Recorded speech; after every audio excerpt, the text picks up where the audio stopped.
Mukunda jewellery block buster chain Mela flat 5.99% మాత్రమే.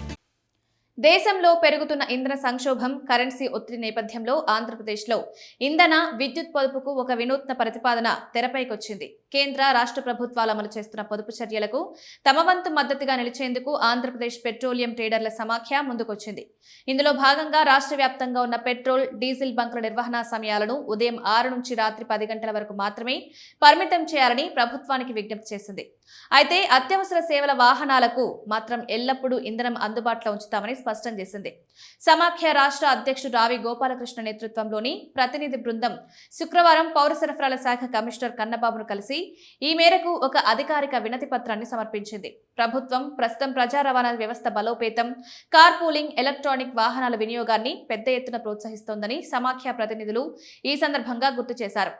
IT, ఇతర రంగాల్లో వర్క్ ఫ్రం హోం విధానం, వర్చువల్ సమావేశాలు పెరగడం వల్ల రాత్రి వేళల్లో సాధారణ ప్రజల ఇంధన అవసరాలు గణనీయంగా తగ్గాయని విశ్లేషించారు. అందువల్ల బంకులను రాత్రి 10 గంటలకే మూసివేయడం వల్ల ప్రజలకు ఎలాంటి ఇబ్బంది కలగబోదని అభిప్రాయపడ్డారు.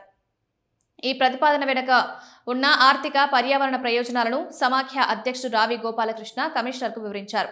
బంకుల సమయాలను పరిమితం చేయడం ద్వారా కేవలం ఇంధనమే కాకుండా పెద్ద ఎత్తున విద్యుత్ ఆదా అవుతుందని పేర్కొన్నారు. రాష్ట్ర వ్యాప్తంగా సుమారు 4900 పెట్రోల్ బంకులున్నాయి. రాత్రి వేళల్లో వీటిని మూసివేయడం ద్వారా హైమాస్ట్ లైట్లు, డిస్పెన్సింగ్ యూనిట్లు, సర్వర్ల వాడకం తగ్గుతుంది. ఫలితంగా ఒక్కో బంకులో రోజుకు సగటున 20 యూనిట్ల చొప్పున రాష్ట్ర వ్యాప్తంగా ప్రతిరోజు దాదాపు లక్షల యూనిట్ల విద్యుత్ ఆదా అవుతుంది. ఇలా ఆదా అయిన నాణ్యమైన విద్యుత్ను పరిశ్రమలకు మళ్లించడం ద్వారా పారిశ్రామిక ఉత్పత్తిని మరింత పెంచవచ్చని సమాఖ్య సూచించింది. దేశ, రాష్ట్ర ప్రయోజనాలను దృష్టిలో ఉంచుకుని ఈ ఇంధన పొదుపు చర్యపై సానుకూల నిర్ణయం తీసుకోవాలని ప్రభుత్వానికి విజ్ఞప్తి చేశారు.